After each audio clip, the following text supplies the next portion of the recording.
Hello guys, welcome to my channel और daily current affairs के video में आपका स्वागत है। आज है 21 सितंबर 2024 और आज के इम्पॉर्टेंट करंट अफेयर्स का डिस्कशन हम करने वाले हैं। तो लेट्स बिगिन। हमारा पहला करंट अफेयर है ग्लोबल साइबर सिक्योरिटी इंडेक्स। ये न्यूज़ में क्यों था? तो अभी हाल में ही 2024 के ग्लोबल साइबर सिक्योरिटी इंडेक्स में इंडिया को टीयर 1 स्टेटस में डाला गया है।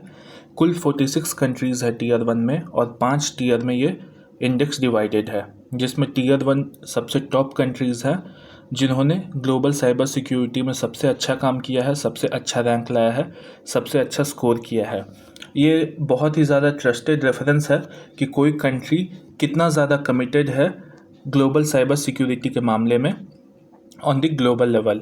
इसको पब्लिश कौन करता है? तो इंटरनेशनल टेलीकम्युनिकेशन यूनियन इसको पब्लिश करता है और ये लगभग 5 पिलर में डिवाइडेड है।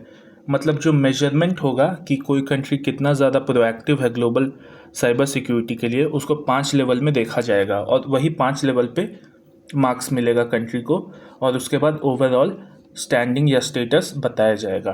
तो पहला है हमारा लीगल मेजर कि कोई कंट्री लीगली कितना एक्टिव है साइबर क्राइम को लेकर के, साइबर सिक्योरिटी को लेकर के लीगली कितना एक्टिव है।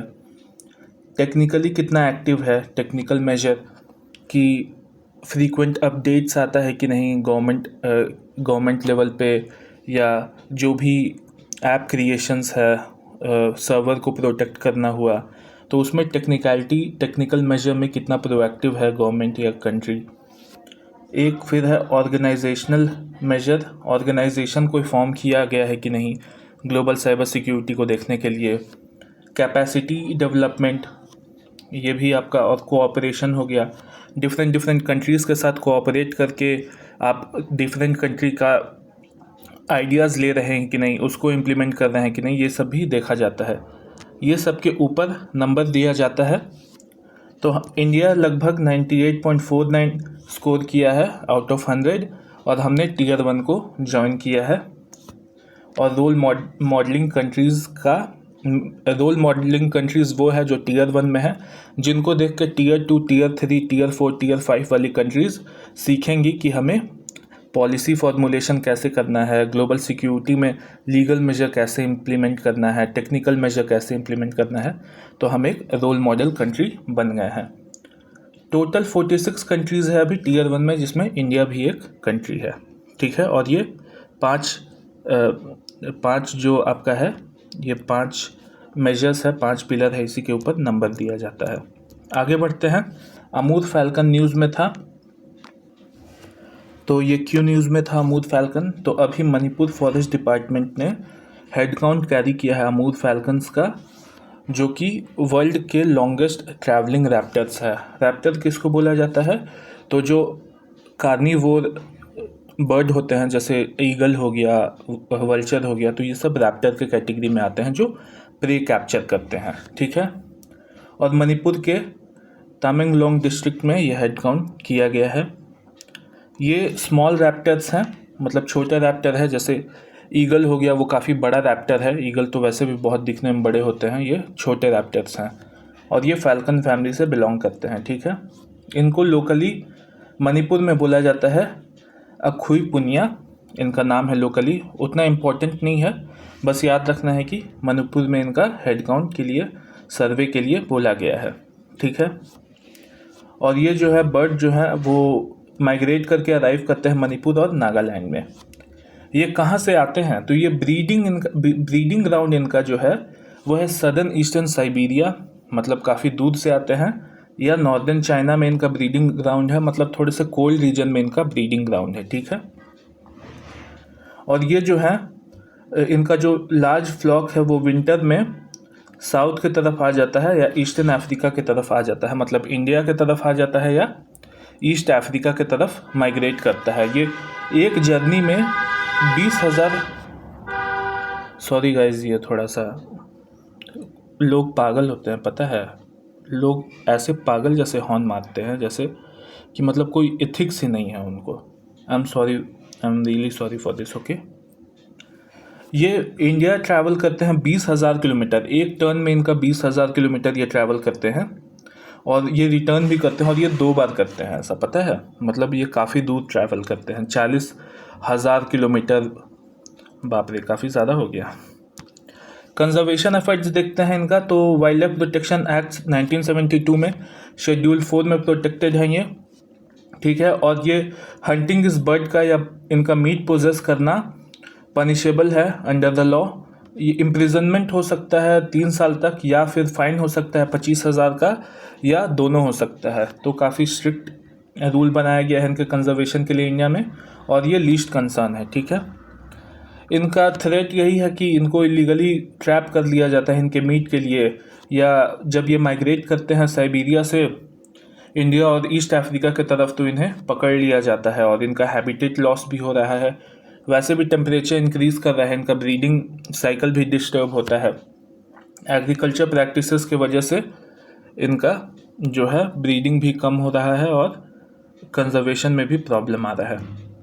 आगे बढ़ते हैं। यूरोपा क्लिपर मिशन, ये न्यूज़ में था। तो नासा ने अभी लॉन्च किया है यूरोपा क्लिपर मिशन। ये यूरोपा क्लिपर मिशन क्या है, तो जुपिटर का एक आइसी मून है जिसको यूरोपा बोलते हैं, ठीक है। और नासा ये जुपिटर का आइसी मून को स्टडी करने के लिए एक स्पेसक्राफ्ट भेज रहा है ऑर्बिट में, जो कि जुपिटर के अराउंड घूमेगा, और वो क्या करेगा कि डिटेल इन्वेस्टिगेशन करेगा यूरोपा का। ये नासा का पहला ऐसा डेडिकेटेड मिशन है जिसमें वो ओशियन का स्टडी करेगा बियॉन्ड आवर अर्थ। मतलब अर्थ पे तो ओशियन है ही, लेकिन ये जो यूरोपा क्लिपर मिशन है, इसमें नासा जो स्पेसक्राफ्ट भेज रहा है जुपिटर को ऑर्बिट करने के लिए, वो यूरोपा पे ओशियन का स्टडी करेगा और देखेगा कि बियॉन्ड अर्थ वाटर का क्या सिचुएशन है, या फिर यूरोपा जो है वो फाइंड आउट करेगा कि आइसी इनकेस्ड मून कैसा दिखता है, या क्या क्या उसका फीचर्स होता है, ठीक है। और ये भी देखेगा कि यूरोपा हैबिटेबल है कि नहीं, वहाँ पे ये क्या बोलते हैं, जीव के अंश मिले हैं कि नहीं। तो जीव के अंश मतलब बैक्टीरिया हो गया, ये सब अगर मिल जाए तो अच्छा है, नहीं तो फिर स्टडी में भी काफ़ी एविडेंसेस मिलेगा, ठीक है। और ये यूरोपा काफ़ी स्ट्रॉन्ग एविडेंस शो करता है कि ओशियन लिक्विड वाटर उसके आइसी क्रस्ट के नीचे मौजूद है।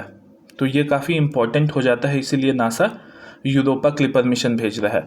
और ये भी ध्यान देना है कि आज तक का लार्जेस्ट स्पेसक्राफ्ट है नासा के द्वारा डेवलप किया हुआ, जो प्लानिटरी मिशन परफॉर्म करेगा। ये आपका काफ़ी इम्पोर्टेंट स्टेटमेंट बन जाता है, ये लास्ट वाला, इसको आप ज़रूर ध्यान रखिएगा कि नासा का सबसे largest spacecraft Europa clipper mission में बनाया गया है, जो कि प्लानिटरी मिशन को परफॉर्म करेगा। वाल्मीकि टाइगर रिजर्व, ये न्यूज़ में क्यों था, तो एक लेपर्ड डेड पाया गया वाल्मीकि टाइगर रिजर्व में, जो कि वेस्ट चंपारण डिस्ट्रिक्ट में है, बिहार के। वेस्ट चंपारण डिस्ट्रिक्ट जो है आपका नॉर्दर्न साइड में नेपाल से सटा हुआ है, मतलब नेपाल के साथ बॉर्डर साझा करता है, ठीक है। और वेस्ट चंपारण ये क्या बोलते हैं, वाल्मीकि टाइगर रिजर्व का जो लोकेशन है वो वेस्ट चंपारण ही है। मतलब ये जो है आपका दोनों बॉर्डर के पास है, इंडिया नेपाल बॉर्डर के पास है, ठीक है। ये स्प्रेड करता है 880 स्क्वायर किलोमीटर में, ये इंपॉर्टेंट नहीं है, वैसे ऐसे ही आप जान लीजिए इन्फॉर्मेशन के लिए। और ये सिर्फ इकलौता बिहार में जो है टाइगर रिजर्व है, ठीक है। वाल्मीकि टाइगर रिजर्व जो है वो वाल्मीकि नेशनल पार्क को भी अपने अंदर कंप्राइज करता है, और वाल्मीकि वाइल्ड लाइफ सेंचुरी भी है वहाँ पे। मतलब वाइल्ड लाइफ नेशनल पार्क भी है, वाल्मीकि नेशनल पार्क भी है, वाल्मीकि वाइल्ड लाइफ सेंचुरी भी है, और वाल्मीकि टाइगर रिजर्व भी है, ठीक है। ये सराउंडेड है 3 साइड से। तो ऊपर से रॉयल चितवन नेशनल पार्क है नेपाल की तरफ से, मतलब नॉर्दर्न साइड से रॉयल चितवन नेशनल पार्क से सराउंडेड है, जो कि नेपाल का एक नेशनल पार्क है। और रिवर गंडक से वेस्टर्न साइड से ये बॉर्डर साझा करता है, रिवर गंडक वेस्ट साइड में है इस पार्क के। और हिमालय जो है वो भी बैकड्रॉप में पाया जाता है, हिमालय से भी ये बॉर्डर साझा करता है। ड्रेनेज देखते हैं कौन कौन सा नदी इस पार्क में पानी देती है। तो एक आपका गंडक रिवर, तो बहुत इंपॉर्टेंट हो गई। पंडाई रिवर को याद रखना है। मनोर हरहा को अगर याद नहीं भी रखेंगे तो चलेगा, लेकिन मासन रिवर को याद रखना है, ठीक है। फ्लोरा जो है यहाँ पे कुछ इंपॉर्टेंट ट्री देख लेते हैं। तो साल ट्री हो गया, सीहोर ट्री हो गया, बैम्बू हो गया, शीशम, जामुन और गुलर ट्री। फौना देखते हैं तो यहाँ पे टाइगर तो है ही, क्योंकि ये टाइगर रिजर्व है। लेपर्ड्स भी है, fishing cat, leopard cat, sambar, hog deer, spotted deer, blackbuck, gaur, sloth bear, langur, rhesus monkey etcetera. अब आपको ध्यान रखना है ये कि यहाँ पे जो है आपको ये स्नो लेपर्ड नहीं मिलेगा, ठीक है, और ना ही क्लाउडेड लेपर्ड यहाँ पे दिख रही है। अगर मेंशन नहीं है तो यहाँ नहीं मिलता है बिहार के वाल्मीकि नेशनल पार्क में, तो ये भी आपको याद रखना है। एक्सरसाइज 1 के ये क्यों न्यूज़ में था, तो ये नेशनल डिज़ास्टर मैनेजमेंट अथॉरिटी का एक प्रिपेयर्डनेस है, कोलैबोरेशन है southern command of Indian national army के साथ। 2 दिन का आपका ये नेशनल डिज़ास्टर मैनेजमेंट के लिए एक तरह से ड्रिल बोल सकते हैं, चेन्नई में हुआ है। इकाई का मतलब ही वननेस होता है तमिल में, और ये जो है इंटीग्रेट करता है वेरियस स्टेक होल्डर को, जो पेनिनसुलर इंडिया में है, जो वेस्टर्न घाट हो गया या जो सदर्न के 6 डिस्ट्रिक्ट हो गए, उसके आपके स्टेक होल्डर को एक साथ लाया था और ये कंडक्ट कराया था इकाई। और ये जो है आपका इन्हांस करेगा डिज़ास्टर प्रिपेयर्डनेस को, मतलब पहले से प्रिपेयर करने का कि पेनिनसुलर इंडिया में अगर बाढ़ आ गया या फिर भूकंप आ गया या लैंडस्लाइड्स हो गया या साइक्लोन्स आ गया तो उसे कैसे एड्रेस किया जाएगा, कैसे टैकल किया जाएगा, ठीक है। और ये कहाँ पे होगा, तमिलनाडु, वयनाड, आंध्र प्रदेश में। फॉरेस्ट फायर से भी ये ध्यान देगा, फॉरेस्ट फायर के लिए भी इसमें प्रिपेयर्डनेस कराया गया है।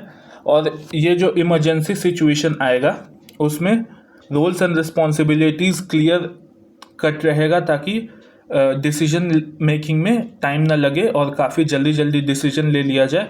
क्योंकि ये सब नेचुरल डिज़ास्टर के टाइम पे ना क्या होता है कि अगर आपका ये डिसीजन मेकिंग फास्ट नहीं है तो आप बहुत सारा लाइफ गंवा सकते हो। इसीलिए पहले से अगर ये सब प्रिपेयर करके रखेंगे तो जब एक्चुअली में ये नेचुरल डिज़ास्टर आएगा, जैसे केरला फ्लड्स हो गया, तो उसमें उसके लिए भी ऐसे सिचुएशन से ओवरकम करने के लिए ये सब ड्रिल होते रहना चाहिए हमेशा पहले से ही। और जो लोग भी उस टाइम पे एक्ट करेंगे उनके बीच में सिनर्जी और कोऑर्डिनेशन बना रहना चाहिए। आगे बढ़ते हैं। एडवोकेट ऑन रिकॉर्ड न्यूज़ में था, तो सुप्रीम कोर्ट ने अभी ये बोला है कि एडवोकेट ऑन रिकॉर्ड जो केस फाइल करते हैं और जिनका अपीयरेंस होता है वही उन्हीं को आना है, अपीयर होना है और वही आर्ग्यू करेंगे कोर्ट में ऑन दैट पर्टिकुलर डे। आप सोच सकते हैं कि ऐसा क्यों बोला होगा, तो ऐसा है कि बहुत सारे जो है अलग अलग एडवोकेट भी आ जाते होंगे तो डेकोरम ख़राब होता होगा, समझे, कोर्ट का डेकोरम ख़राब होता होगा, इसीलिए। अब एडवोकेट ऑन रिकॉर्ड का कॉन्सेप्ट जो है वो इंट्रोड्यूस किया है सुप्रीम कोर्ट ने, और उसका पावर कौन सा यूज़ किया है, तो आर्टिकल 145(1) में, जो कॉन्स्टिट्यूशन के इंडियन कॉन्स्टिट्यूशन में आर्टिकल 145(1) है, उसमें Supreme Court time to time अपने मर्जी से रूल्स और रेगुलेशन बना सकता है for the procedure of the court. तो खुद से ये आर्टिकल से सुप्रीम कोर्ट का पावर है कि खुद से रेगुलेशंस बना सकता है। अब ये जो एडवोकेट ऑन रिकॉर्ड है ये एक लीगल प्रोफेशनल है और ये इंटाइटल्ड है to represent clients on plead in the front of Supreme court.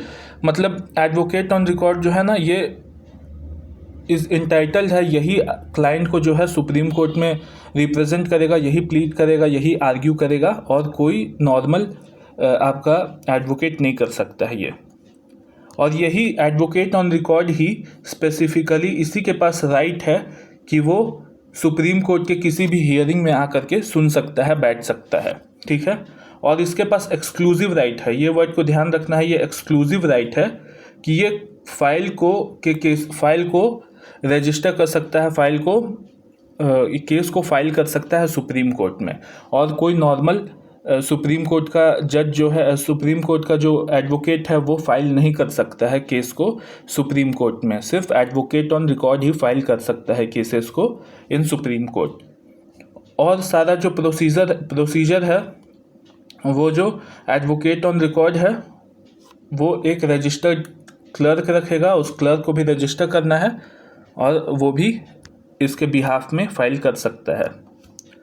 अब देखते हैं कि ये क्या करता है, तो ड्राफ्टिंग और filing of petition, application file करने का, लीगल डॉक्यूमेंट फाइल करना हो गया सुप्रीम कोर्ट में, कोई भी नोटिस का या ऑर्डर का जवाब देना हो गया, कोई भी नोटिस ऑर्डर लेना हो गया सुप्रीम कोर्ट में, तो वो भी सेंड करेगा advocate on record he.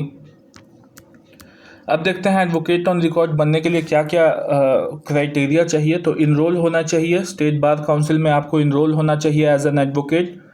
Prior experience होना चाहिए 4 साल का, प्रैक्टिसिंग का 4 साल का प्रायर एक्सपीरियंस होना चाहिए।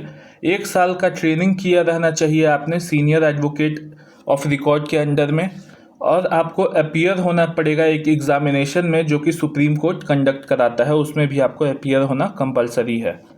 और एक और क्राइटेरिया है कि दिल्ली में जो सुप्रीम कोर्ट का ऑफिस है दिल्ली में, उसके रेडियस में 10 माइल के अंदर आपके पास एक हाउस होना चाहिए या ऑफिस होना चाहिए, ठीक है, आप बनने के लिए एडवोकेट ऑन रिकॉर्ड। और आप एक क्लर्क भी एम्प्लॉय करेंगे जो कि रजिस्टर्ड क्लर्क होगा, ठीक है। और जो है कि जब एक बार एडवोकेट ऑन रिकॉर्ड रजिस्टर हो जाता है सुप्रीम कोर्ट के साथ, तो उसको एक यूनिक आइडेंटिफिकेशन नंबर असाइन होता है जिसको दिखा करके वो डॉक्यूमेंट सबमिट कर सकता है, डॉक्यूमेंट या केस फाइल कर सकता है सुप्रीम कोर्ट में। अगर वो यूनिक आइडेंटिफिकेशन नंबर नहीं दिखाएगा और ऐसे ही सुप्रीम कोर्ट में केस फाइल करने जाएगा तो वो रिजेक्ट हो जाएगा, वो फाइल नहीं होगा। तो ये एक यूनिक आइडेंटिफिकेशन नंबर कोई नॉर्मल सुप्रीम कोर्ट के एडवोकेट को नहीं मिलता है, बस एडवोकेट ऑन रिकॉर्ड को ही मिलता है। तो यही स्पेशल बनाता है एडवोकेट ऑन रिकॉर्ड को। ये हमारा प्यारा सुप्रीम कोर्ट।